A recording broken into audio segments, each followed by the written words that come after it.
Hello and welcome to Hot Money on Bloomberg Quint Live, India's first digital live streaming business news service. This is the show which gets you a complete wrap of all the stocks that are buzzing in trade. I'm Darshan Mehta. Let's welcome our experts then. Vinit Bolinchkar of Ventura Securities, Samir Kalra of Target Investing and Foram Parekh of Indiabulls Ventures join me on the show. Today on the show, we'll discuss DIVISLAB. The traction certainly seems to be there, whether the traction will continue. We talk about the two-wheeler space, whether the traction will continue, whether it's worth buying in as far as any of the two-wheeler stock is concerned. Nifty basically is moving on only on a back of couple of stocks, Reliance, TCS, Axis Bank, Infosys. So we ask our guests what's the pecking order on the Nifty at this point of time among these three stocks, and one stock that should be accumulated for a positional trade. Let's start with the first stock, and the first stock that we want to talk about is DIVISLAB. Now, DIVISLAB did manage to rally significantly. If you're looking at the numbers, extremely strong stock trading at record highs, has managed, and it was trading at less than almost 400 when the entire issue of the import alert came in. They've come out of it, and again, margins are now back about the 35% mark. Will the rally continue, or is it too much for DIVISLAB now? That's something that we'll ask our guests. So, Vinit, I'll start with you. DIVISLAB, it's rallying. It's one of the best performing pharma stocks, at least in the last few quarters. Will the rally continue? Are now valuations now getting expensive for it, or will the issues like the China API concerns and all ensure that the rally will continue? So I think the rally will continue, but it will continue at a slower pace. Okay. Valuations are very expensive. It's at 30 times. ROE is about 20%. And they do have 2,000 crores of cash on hand. But the important thing is that, they have not been able to ramp up their capex very quickly. It's delayed. And, ramp up is also slow.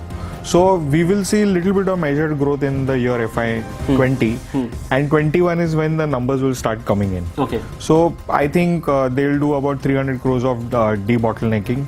500 crores could come because their capacity is at 86. Given the situation that is prevalent in the market, where there are supply issues, I think they will crank up their utilizations. So I think they could put in about 800 crores of more of revenue. And next year when they do another 1200 crores of capex, another 600-700 could come in because you start ramping up slightly better because the opportunity is there. So I think with very high margins could explode also on the higher side, but you're at 40%. Okay, and I think Vinati Organics is a better stock right now than Divi's, considering that. Okay, so that's the view that's coming in on Divi's. Foram, what's your view on DIVISLAB? Do you all have active coverage on it, and are you recommending it to clients? So we do not have active coverage on the stock, but then if we look at the company, we feel that the rally would continue because the largest product what Divi's make is into APIs. And if we see the API business, the API supply in China, they are facing supply constraints over there. So this one would get a direct benefit out of that. So that is one of the moat, I would say, which Divi's is enjoying currently. Of course, it has come back on the track with regards to margins and everything, and it is one of the pharma company which does not have much of US FDA problems also. But having said that, of course, it has a very high valuations, compared to the stock that I've been always recommending, Jubilant Life Science. So we feel that the rally would continue, but if I have to pick, Divi's over something else, I would go for Jubilant Life Science rather than Divi's. What makes Jubilant Life special? What do you like in it? So now if you see, even it has reported Q3 numbers and it's come very nice. It's one of the consistent performer in terms of bottom line. The growth, if you see, it's growing at good 20% and upside. Plus, if you look at the life science business that Jubilant Life Science has, that is also I think 50% of the total revenue, and that is also growing at a very good pace. Plus, financials are clean for Jubilant Life Science. Again, does not undergo much of US FDA problems. So Jubilant Life Science, having said that, trading at 9 times FY20 PE, it's very attractive. So we recommend Jubilant Life Science over DIVISLAB. Okay, and what about you, Samir? What's your view on DIVISLAB? So I think the rally might continue. As Vinit said, it might get slower. There are two factors to it. One is the two base which are left. 2 quarters which are left are low base. So YOY performance will be better off. It's now more when your high valuation kicks in, it's more of quarter on quarter performance is how you're able to perform. And secondly, if you see the balance sheet in September, the receivable days and inventories are stretching now. So that means you're able to push out your P&L, and that's much more smoother. But the balance sheet somewhere is getting the pressure of that sales.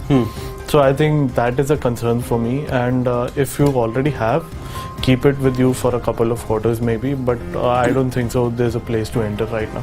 Okay, so that's the view that we're getting in on DIVISLAB. At least the consensus view is that probably the rally will continue, but if had to choose, the other stocks would be selected. Viniti Organics, which has been again a marked outperformer, is something that Vinit talks about. Foram talks about Jubilant Life, but if you hold Divis, you can hold it, but not a fresh entry at this point of time, is something that Sameer talks about. The other pack which has actually started moving higher over the past few days are the two-wheeler stocks. So autos has been a marked out underperformer. Most of the auto counters have corrected significantly, 20-30% from the highs, given the fact that the auto sales numbers have not come out. Now, a couple of triggers that came out was firstly the budget, in which there was a lot of emphasis on rural, and secondly the auto sales numbers for the month of Jan do not point to a very bleak picture at this point of time. So in the auto, we'll stick to the two-wheelers. Foram, are you recommending your clients to accumulate two-wheelers since they've corrected so much? Yes, so we are advising our clients to go for Bajaj Auto. Well, having said that, Bajaj Auto and Hero Motor both are at par in terms of valuations, but if we look at the monthly sales numbers, Bajaj Auto has continuously been reporting very good set of numbers. The export numbers also, for Bajaj Auto continues to do good over a span of like more than 6 months now. So, Bajaj as a overall in terms of export, domestic, both is doing very good. But if we see Hero Motor, I think it has reported a degrowth for this, for the last month. So we are little skewed towards Bajaj Auto than Hero Motor Corp. We would want to completely avoid TVS Motors for the fact that it has huge, high valuations. And as you rightly mentioned, the interim budget rightly points out at a relief for the rural people and the middle class. So two-wheelers, there was a lack of demand in the two-wheeler space, in the auto space. I think that gets nullified, and we would definitely see a demand pickup, especially in the two-wheeler side, and supported by good export growth for Bajaj Auto. So Bajaj Auto remains the top pick out of the two-wheelers. What about Eicher? Is that something that you're telling your clients to buy? At the moment, no, because we would want to see how the premium segment, in the two-wheeler space pans out to be. This is like a premium, entry-level two-wheeler for Bajaj Auto, and this kind of relief package what government has declared for the middle class and the rural people. So the first demand would come into the entry-level, two-wheelers rather than the premium segment, and that is why we first want to go for Bajaj over Eicher. Okay, what about you, Vinit? What's your view on two-wheelers? Have you all told your clients to start accumulating or avoid it? I think that market is very crowded. Okay. And everyone is fighting to gain growth. So Bajaj has been all over the place. They were premium bikes, they were doing very well there, but competition has caught up. So having no room for growth, they've now decided to throw caution to the wind, and when they were focusing on ROEs earlier, they have now dropped prices and enter the entry segment. So because of the entry into entry segment and the discounts that they've given, they have been able to grow last quarter at 33%. This month they grew at 22%. Okay, and because of that, the big loser is going to be Hero Honda. Okay, because Hero does not do anything beyond 110, 125 cc. They don't have any presence. Okay, so that is a problem area out there.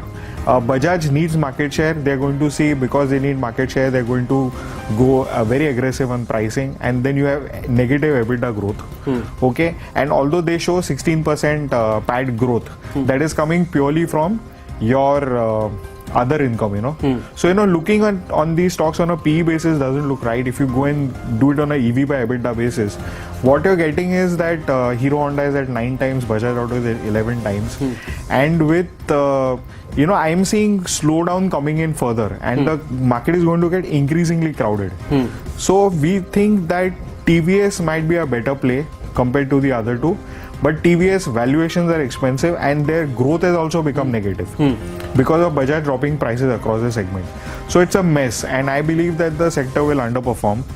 Okay, so to my mind, it's more of a avoid kind of situation until the You crowd think clears that up. for a while Bajaj has always been maintaining that they have the highest margins in excess of 20%. Now that they're going in for market share and margins have fallen to 15%, do you think they've gotten the strategy? Is the strategy right, or they've gotten the strategy wrong? No, see, there are two ways to grow. So I want to maximize my money, right? So when I'm facing headwinds and I'm not getting volume growth in one area, what do? So I will go for higher growth in EBITDA. So for that I need to get into a segment where I can dominate. If you take all the segments wherever they are, Bajaj is losing share. Okay, they're dominant in certain segments, but the segment which is up for grabs is the executive segment. So their Hero Honda has a 67% kind of market share, and no other player has done any bit out there. So Bajaj, because they have got the balance sheet strength, they see that they can go and claim a large pie out there. The other segment, the mid segment is very crowded. In the higher segment, Bajaj is going to come in with Triumph, and they're going to come in with the other products. So there they feel they're pretty confident out there. So now they're trying to grow through the entry segment. But when you are getting into the entry segment, you have to dislodge the largest player in the market, and you're going to push your prices lower, and that segment is not growing. Okay, so till FY20 we are going to have all these kind of issues. BS6 norms are going to make bikes more expensive, so the entry segment will become even more expensive, and then in FY20 onwards, you are going to see electric vehicles come in. And if you go and check each and every industry globally, the new leader is an unknown. So Netflix hit media, Amazon hit retailing. So you don't know who's going to come and hit here. Okay. So I believe that this sector, which is going to underperform, where each one is trying to benefit themselves the most and margins are getting to be pedestrian, I think it's a clear avoid. Okay. Before I move to Samir, you think the points he made are valid because you said Bajaj, and he's certainly claiming that there will be pressure because he's going on undercutting margins and all. So is that a valid strategy that he's doing, or will that make this segment even messier? I think it's a valid strategy what the company is adopting, because as you rightly mentioned, it has good margin, it had a good margin room upside, and he's taking a price cut because he can afford to take it. Despite that, I think the margins is going to be in line with the industry margins. Having said that, the market share I think of Bajaj is 20%, and the company wants to grow from 20% to 24%, and that is why it is taking a hit in the prices. Now I think it is just like a wait and watch approach, because the macro scenario looks favorable right now for the two-wheeler industries, and if it's executed well, we feel that two-wheelers among the entire among the entire automobile space, will be the first one to perform. So I think I'm very bullish on two-wheelers. Okay, Samir, what's your call on two-wheelers? What's the pecking order and what's your view? So I prefer Bajaj, but on the whole industry, I have a negative view as of now, because the registrations are 6 to 7% down even on the Jan month. So that means inventory is still there in the system, which is not liquidating. That has two reasons. One is on the two-wheeler side, ABS norms kick in April. And if you see, Honda has only 20 to 30% models which are ABS norm compliant. Bajaj has around 70 to 75% now, and Hero is running on 60 to 70%. So Honda will be the most suffering segment company over there, which will create a space in the mid segment, which I think Bajaj will be able to take over into that. Bajaj is fighting for the lower segment, and I think over there that's a better strategy for at least a while now. And we are a buyer over there, but we are in tranches. We are not buying at a random pace. And if it comes from a 20% EBITDA and gives me a more market share in the segment, I think it's a high time Bajaj took that call and made it over there. Okay, so that's the view that's coming in. I would like to add one more thing out here. Bajaj used to sell about 40,000 three-wheelers. That number went to 72,000 last year, and that is also now coming down. So it is at 57,000 now. So I think it will settle around the 55,000 kind of run rate. And I don't see Bajaj now going in for price gains, because even in the mid segment, the competition is going to heat up.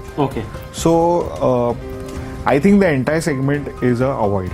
Okay, that's the view that's coming in on the two-wheeler space. I think Bajaj features the top pick among two of our guests at this point of time. But overall, I think Samir and Vineet believe that the space is overcrowded.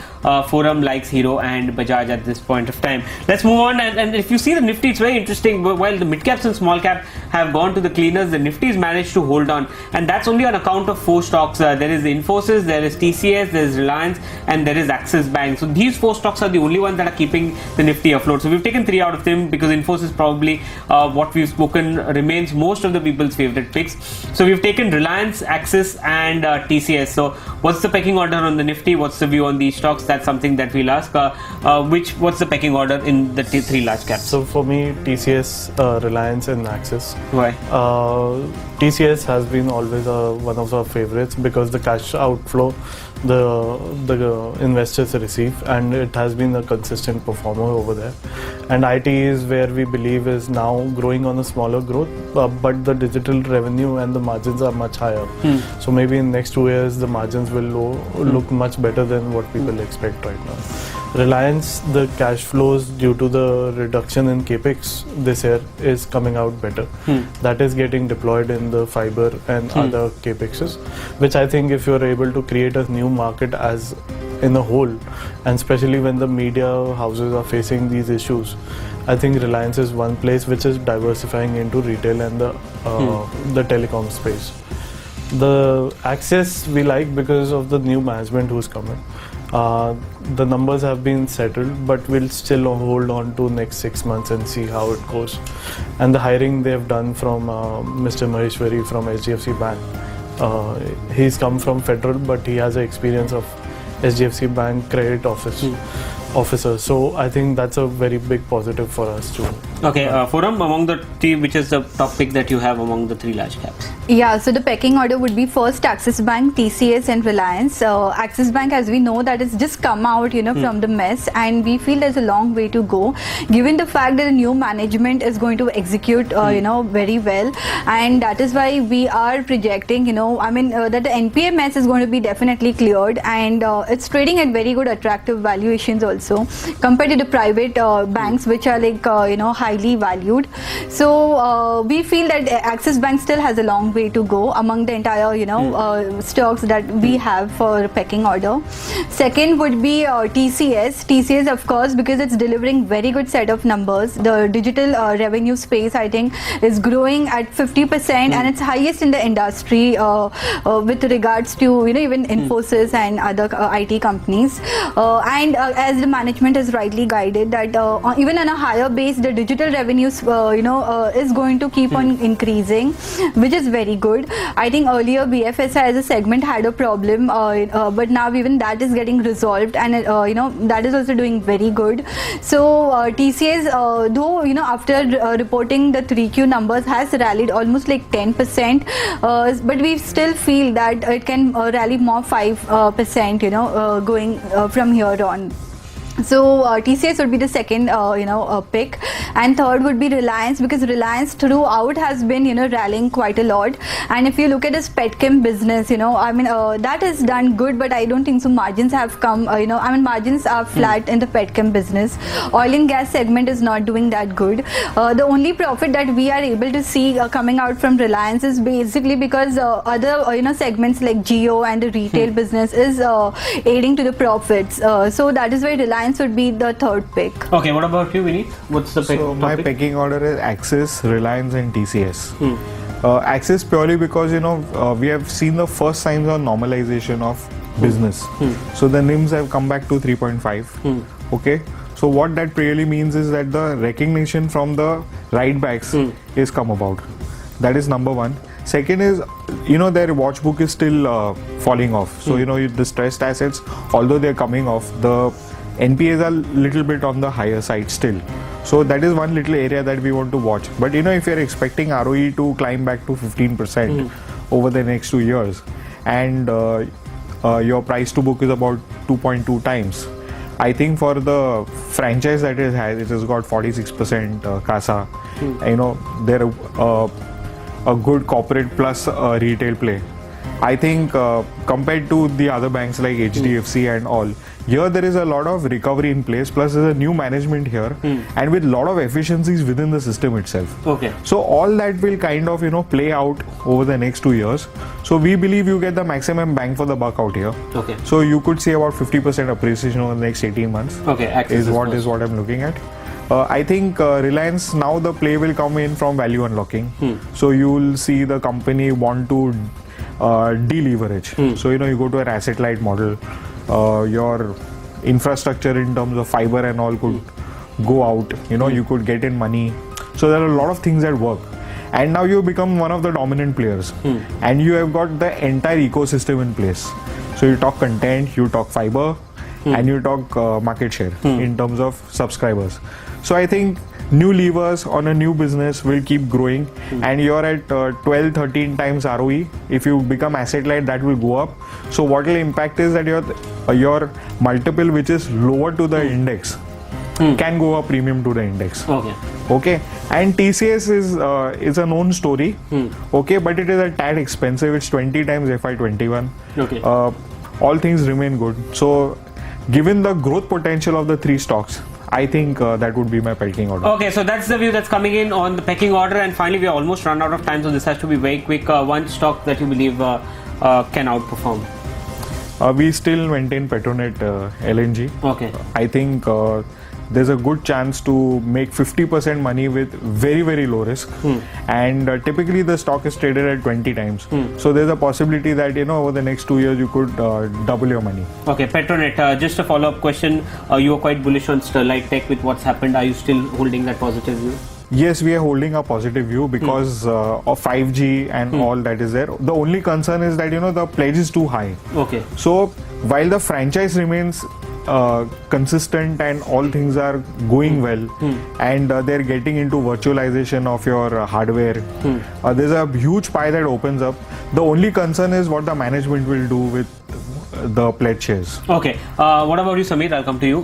What's the stock? For us, 2019 we think is a good year to get into Oberoi reality. Okay. We believe the completions of the three main projects in Borivali and Mulund are coming up. So if they go 55-60% from right now, they'll create a good amount of cash flow for them, and the rental income has stabilized around 350 crores, 400 annually. So I think over there Oberoi is our pick.